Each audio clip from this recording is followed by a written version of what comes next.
ചില വേടൻ ചിന്തകൾ ആകാം. വേടൻ ഒരു ചർച്ചാ വിഷയമാണല്ലോ. ഒരു സംഭവത്തെ എങ്ങനെ സംഘികൾ വളച്ചൊടിക്കുന്നു എന്നതിൻ്റെ ഏറ്റവും ഒടുവിലത്തെ ഉദാഹരണമാണ് കഴിഞ്ഞ ദിവസം കോഴിക്കോട്ട് നടന്ന സംഭവം. ലുലു മാളിൽ കോഴിക്കോട് തുടങ്ങിയ പുതിയ ലുലു മാളിൽ മാങ്കാവിൽ പരിപാടിക്ക് വേടൻ വരുന്നു. എന്തിനാണ്? നരിവേട്ട സിനിമയുടെ പ്രൊമോഷന് വേണ്ടി. അതിന് തന്നെ പ്രാധാന്യം നമ്മൾ തിരിച്ചറിയുക. സാധാരണഗതിയിൽ ഒരു സിനിമ റിലീസാകുമ്പോൾ അതിൻ്റെ പ്രൊമോഷന് വരുന്നത് അതിലെ നടീനടന്മാരും നായകനും നായികയും സംവിധായകനും ചിലപ്പോൾ നിർമ്മാതാവും ഒക്കെയുള്ളൊരു സംഘമാണ് അതിൻ്റെ മുമ്പിൽ വരിക. അതിൽ അഭിനയിക്കാത്ത, സിനിമയിൽ ഒരു പാട്ടുപോലും പാടാത്ത, അതിൻ്റെ പ്രമോഗാനം മാത്രം പാടിയ വേടൻ അവിടെ മുഖ്യാതിഥിയായിട്ട് വരികയും അവിടെ ആയിരങ്ങൾ തടിച്ചുകൂടുകയും ചെയ്തപ്പോൾ അതിൻ്റെ പ്രാധാന്യം മനസ്സിലായോ? അവിടെയാണ് വേടൻ്റെ പ്രസക്തി എന്ന് നമ്മൾ മനസ്സിലാക്കുക. അവിടേക്ക് ഇപ്പം എന്തായി അവസാനം ഈ സിനിമയുടെ അണിയറക്കാർ, നിർമ്മാതാവും സംവിധായകനും ഉൾപ്പെടെയുള്ളവർ ഈ പ്രമോ ഗാനം കൂടി തിയേറ്ററിൽ കാണിക്കാൻ തുടങ്ങി എന്നാണ് അറിയുന്നത് കഴിഞ്ഞ ആഴ്ച മുതൽ. കാരണം അത്രയും ആൾക്കൂട്ടത്തെ, പ്രേക്ഷകരെ തിയേറ്ററിലേക്ക് കൊണ്ടുപോകാൻ വേടൻ്റെ പ്രമോ സോങ്ങിന് കഴിയുന്നു. അതിൻ്റെ പവർ എന്താണെന്ന് മനസ്സിലാക്കി എന്നുള്ളതാണ്. ആ വേദിയിലേക്ക് ഒരു വീട്ടമ്മ വരുന്നു. പർദ്ദ ധരിച്ച സ്ത്രീ, മുസ്ലിം വനിത വീട്ടമ്മ, കറുത്ത വേഷം. ഒരു സമ്മാനവുമായിട്ട് വേടനെ കാണാൻ വരുന്നു.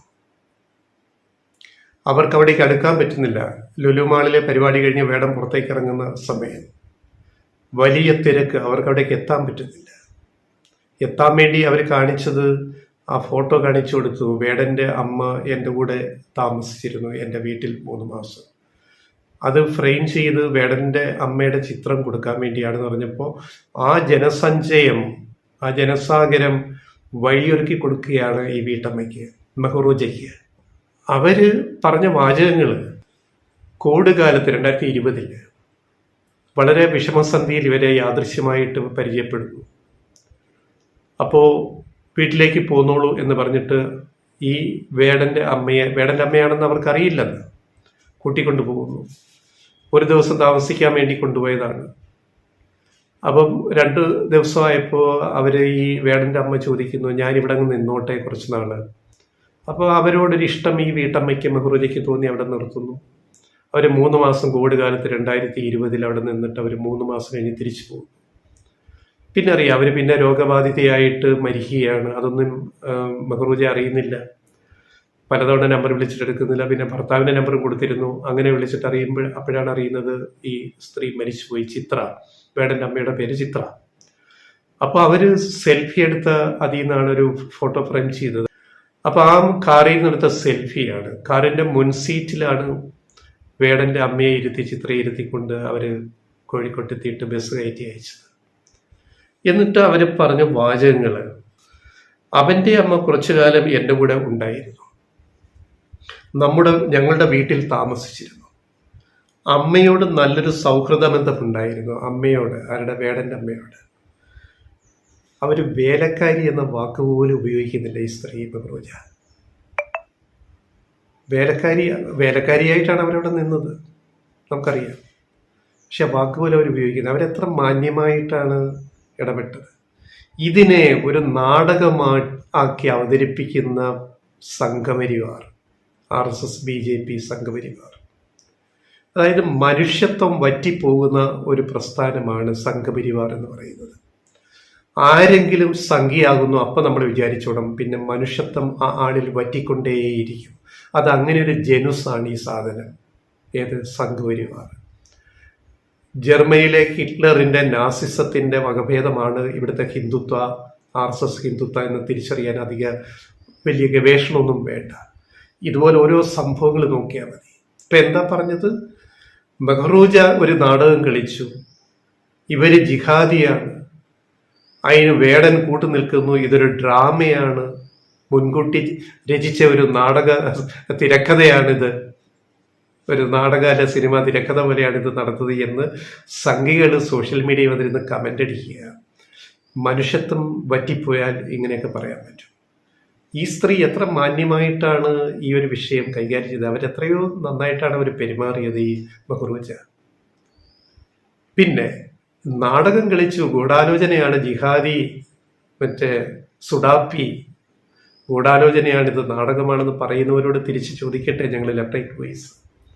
2020 ആണ് ഈ സംഭവം. കോവിഡ് കാലത്ത്, കോവിഡിൻ്റെ ബുദ്ധിമുട്ടുകൾ നമുക്കറിയാമല്ലോ. കോവിഡ് കാലത്ത് ജീവിക്കാൻ മാർഗമില്ലാതെ ബുദ്ധിമുട്ടിയവരിൽ പട്ടിണിക്കാരിൽ ഒരാൾ ആയിരുന്നിരിക്കണം വേടൻ്റെ അമ്മ ചിത്ര. അപ്പോൾ ദയനീയമായ ഒരു രീതിയിൽ അവരെ കണ്ടിട്ടാണ് മെഹ്റൂജ വിളിച്ച് സ്വന്തം വീട്ടിലേക്ക് കൊണ്ടുപോകുന്നത്. ഇതിനെയാണ് നമ്മൾ മനുഷ്യത്വം എന്ന് വിളിക്കുന്നത്. അവിടെ ജിഹാദിയും സുഡാപ്പിയൊന്നും അല്ല, നിങ്ങളൊക്കെ സംഘികൾ വിളിക്കുന്ന ഇതൊന്നും അല്ലിത്. ഇതും കരുണ, കാരുണ്യം, കരുതൽ, സ്നേഹം. നിങ്ങൾക്കത് പറഞ്ഞാൽ മനസ്സിലാവത്തില്ല. നിങ്ങൾ ഇന്ത്യൻ സ്വാതന്ത്ര്യ സമരത്തെ ഒറ്റിക്കൊടുത്തവരല്ലേ. യാദൃശ്യവശാൽ ജയിലിൽ പോയപ്പോൾ നിങ്ങളുടെ നേതാക്കൾ മാപ്പിരെന്ന് ബ്രിട്ടീഷ് രാജിന് മാപ്പെഴുതി കൊടുത്തിട്ട് പുറത്തു വന്നവരല്ലേ. ബ്രിട്ടീഷ് കൊളോണിയൽ ഭരണത്തെ ഒരിക്കലും തള്ളിപ്പറയാത്തൊരു പ്രസ്ഥാനമല്ലേ നിങ്ങൾക്ക് സ്വാതന്ത്ര്യ സമരത്തിൽ എന്തെങ്കിലും സംഭാവനയുണ്ടോ? നിങ്ങളുടെ സ്വഭാവം എന്താണെന്ന് ഈ നാട്ടുകാർക്ക്, ജനങ്ങൾക്കെല്ലാം അറിയാം. അപ്പം അതുകൊണ്ട് ഇതിനകത്ത് വലിയ അത്ഭുതമൊന്നും ഞങ്ങൾക്ക് തോന്നുന്നില്ല. മനുഷ്യപ്പറ്റില്ലെങ്കിൽ ഇങ്ങനെയൊക്കെ നിങ്ങൾ സംസാരിക്കും. 2020 വേടൻ എന്ന ഹിരൺദാസ് മുരളിയുടെ ആദ്യ ആൽബം ഇറങ്ങിയിട്ടേ ഉള്ളൂ. അയാൾ പ്രശസ്തരായിട്ടില്ല എന്നതേ പോലെ. അപ്പോൾ മുൻകൂട്ടി കണ്ട് മെഹ്റൂജ എന്ന് പറയുന്ന മുക്കം മണാശ്ശേരിയിലെ വീട്ടമ്മ, നാളെ ഈ അമ്മയുടെ മകൻ വളരെ ലോക പ്രശസ്തനാവും, അതുകൊണ്ട് ഇപ്പോഴേ ഞാനൊരു രീതിയിൽ ഇതിങ്ങനെ അമ്മയെ കൂട്ടിക്കൊണ്ടങ്ങ് പോകാം എന്നൊക്കെ പറഞ്ഞ് നാടകം കളിച്ചു എന്നാണോ ഈ വെട്ടിത്തരം എഴുന്നള്ളിക്കുന്നത്? 2020 തന്നെ ഇത് മുൻകൂട്ടി കണ്ടത്രേ. എങ്ങനെയുണ്ട്? അന്ന് വേടന്റെ ഒരു സോങ് ഇറങ്ങിയിട്ടുള്ള ഒരു ആൽബം. അപ്പൊ ഈ അമ്മ കാണിച്ചു കൊടുത്തു ഈ വീട്ടമ്മയോട്, മെഹ്റൂജയോട്, ഇതാ എൻ്റെ മോന് നന്നായിട്ട് പാടും, നാളെ ഒരുപക്ഷെ അവൻ രക്ഷപ്പെട്ടാൽ ഞങ്ങളുടെ കുടുംബവും രക്ഷപ്പെടും എന്നൊരു വാചകം അവർ പറഞ്ഞതുകൊണ്ടാണ് വേടനെ മെഹ്റൂജ ഓർക്കുന്നത്. ഈ ആളാണല്ലോ ഇപ്പൊ പ്രശസ്തനായ വേടൻ. അപ്പോൾ അമ്മയുടെ ഒരു ഫ്രെയിം ചെയ്ത ഫോട്ടോ കൊണ്ട് കൊടുക്കാന്നൊക്കെ വിചാരിക്കുന്നത് ആളുകളിക്കാനാണ്. അതിൻ്റെ അകത്ത് എന്ത് സുഡാപ്പി, എന്ത് ജിഹാദിയാ ഉള്ളത്? പറയുന്നതിനൊരു മര്യാദ വേണ്ടേ സംഘികളെ? നിങ്ങളെ എന്താ ജനങ്ങൾ ഇത്രയും കേരളത്തിൽ ഇത്രയും വെറുക്കുന്നത്? നിങ്ങളുടെ കയ്യിലിരിപ്പുണ്ട് തന്നെയാണ്, അത് മനസ്സിലാക്കണം.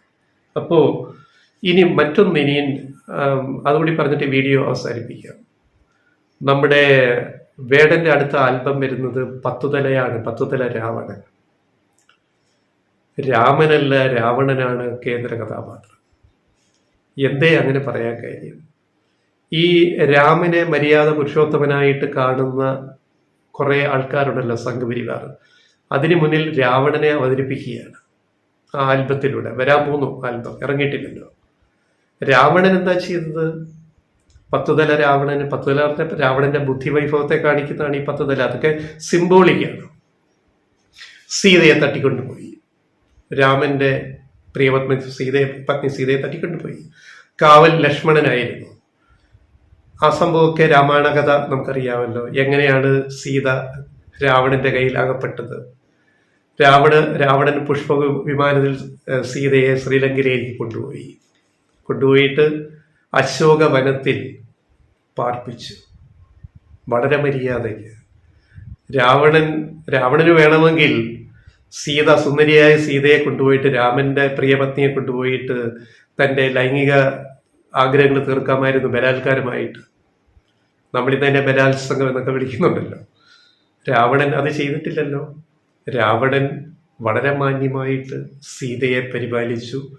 അവിടെ അശോകവനത്തിലെ ശിംശബ വൃക്ഷച്ചൂട്ടിലിരുത്തി തോഴിമാരെ കൊടുത്തു, സഹായികളെ കൊടുത്തു, എല്ലാ സൗകര്യങ്ങളും ചെയ്തു.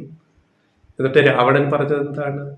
എപ്പോഴെങ്കിലും എന്നോട് സ്നേഹം തോന്നുമെങ്കിൽ അപ്പോൾ നമുക്ക് കൂടുതൽ പറയാം എന്നല്ലേ? അപ്പൊ എത്ര മാന്യമായിട്ടാണ് ഒരു സ്ത്രീത്വത്തെ തട്ടിക്കൊണ്ടുപോയി. അതവിടെ നിൽക്കട്ടെ, അത് കഥയിലെ ട്വിസ്റ്റാണ്. പക്ഷെ തട്ടിക്കൊണ്ടുപോയിട്ടും പീഡിപ്പിക്കാതെ എല്ലാ സൗകര്യങ്ങളും ഒരുക്കി, നിന്റെ മനസ്സ് മാറട്ടെ സീതയോട്, നിന്റെ മനസ്സ് മാറിയിട്ട് എന്നെ ഇഷ്ടപ്പെടണം എന്നൊക്കെ പറയുന്ന ഒരു മനസ്സ് രാവണനുണ്ട്. ആ രാവണനെ പറ്റി 10 തല എന്ന ഒരു വീഡിയോ വേടനിറക്കിയാൽ എന്താ കുഴപ്പം?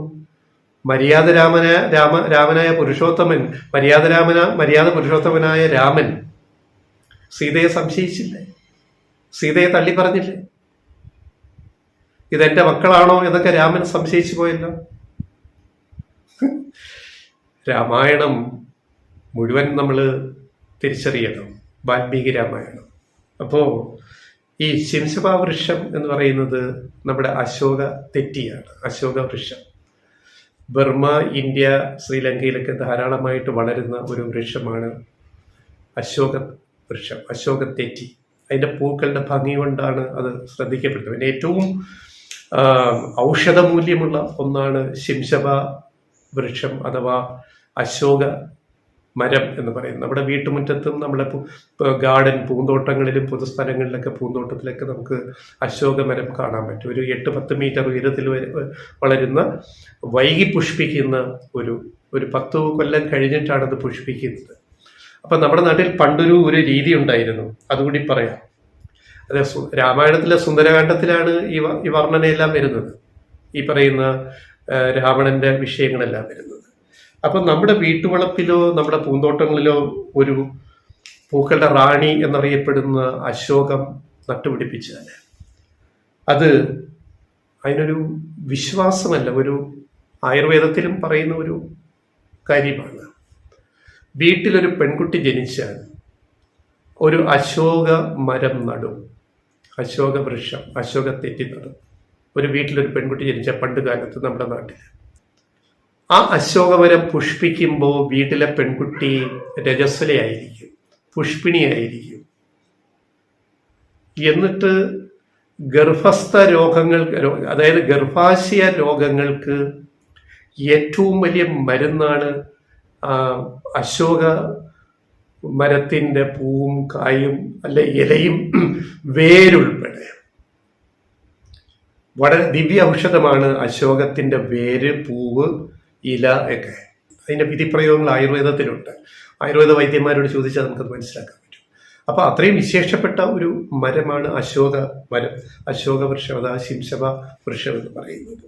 അപ്പം ഇതൊക്കെ ഇത്രയും പറയേണ്ടി വന്നത്, സംഘികളെ നിങ്ങൾ രാമനെ ആരാധിച്ചു, പക്ഷെ രാവണൻ മോശക്കാരനാണെന്ന് പറയുമ്പോൾ രണ്ടു വട്ടം ആലോചിക്കണം.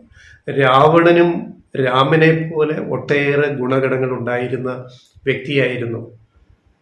ശ്രീലങ്കയിലെ രാജാവായിരുന്നു അദ്ദേഹം. ഒട്ടേറെ നന്മകൾ ഉണ്ടായിരുന്ന ആളായിരുന്നു രാവണൻ. ഒരുപക്ഷെ രാമനേക്കാൾ നന്മകൾ രാവണനുണ്ടായിരുന്നിരിക്കണം, ഇല്ലെന്ന് പറയാൻ പറ്റുമോ? അപ്പൊ രാവണനെ പ്രകീർത്തിച്ച് വേടനൊരു ആൽബം ഇറക്കിയാൽ നിങ്ങളെന്തിന് കോലാഹലപ്പെടുന്നു? നിങ്ങളെന്തിന് പ്രശ്നം ഉണ്ടാക്കുന്നു? അതിനുള്ള ആവിഷ്കാര സ്വാതന്ത്ര്യം ഈ രാജ്യത്ത് ഏത് പൗരനും ഉണ്ടല്ലോ, വേടൻ ഉൾപ്പെടെ ആർക്കുണ്ടല്ലോ. പോട്ടെ, MD എത്രയോ കഥാപാത്രങ്ങളെ പുനഃസൃഷ്ടിച്ചു, ട്വിസ്റ്റ് ചെയ്തിട്ട്. നമ്മുടെ ചരിത്രബോധത്തില്, ഐതിഹ്യബോധത്തില് ഏറ്റവും വെറുക്കപ്പെട്ടവനായ ചന്തുവിനെ വടക്കൻ വീരഗാഥയിലൂടെ ആ സ്റ്റോറി ട്വിസ്റ്റ് ചെയ്തിട്ട് മനോഹരമായ പുതിയൊരു തിരക്കഥയിലൂടെ ചന്തുവിനെ നന്മയുടെ വിളനിലമായിട്ട് അവതരിപ്പിച്ച MD വാസുദേവൻ നായരുടെ ഈ തിരക്കഥയെപ്പറ്റി നിങ്ങൾക്ക് എന്താ അഭിപ്രായം? വടക്കൻ വീരഗാഥ സിനിമയെപ്പറ്റി, ഒരു വടക്കൻ വീരഗാഥ. ചന്തുവിൻ്റെ നന്മയുടെ ഒരു വശം ആ സിനിമയിൽ നമ്മൾ കാണുന്നില്ലേ? രണ്ടാമൂഴം, ഭീമൻ പ്രധാന കഥാപാത്രം. ഭീമന്റെ നമ്മൾ വായനയിൽ വരാത്ത വശങ്ങൾ എടുത്തുകൊണ്ട് ഭീമന്റെ ജീവിതം വെച്ചിട്ട് എഴുതിയ തിരക്കഥയല്ലേ രണ്ടാമൂഴം? അപ്പൊ ഇങ്ങനെയൊക്കെ MDക്ക് ചെയ്യാം, ആർക്കും പരാതിയില്ല. MDയുടെ പള്ളിവാള് കാൽച്ചിലമ്പും നിർമാല്യ സിനിമയായത്, ദേവിയുടെ മുഖത്ത് നോക്കി തുപ്പുന്ന വെളിച്ചപ്പാടിന്റെ സിനിമ. ഇന്നിപ്പോൾ ആ സിനിമ ഉണ്ടാക്കാൻ പോയാൽ എന്ത് കോലാഹലം ഇവിടെ നടക്കും? സംഘികൾ എന്തൊക്കെ ഉണ്ടാക്കും? അപ്പൊ അതിനൊക്കെ സ്വാതന്ത്ര്യം നാട്ടിലുണ്ടായിരുന്നല്ലോ. MDക്ക് അതൊക്കെ ചെയ്യാൻ പറ്റുമല്ലോ. എന്തേ വേടന് ചെയ്യാൻ പറ്റില്ലേ? എന്താ വേടന് ചെയ്യാൻ പറ്റാത്തതിന്റെ യോഗ്യത കുറവ് എന്താണ്? ഇത്രയുള്ള വിഷയം.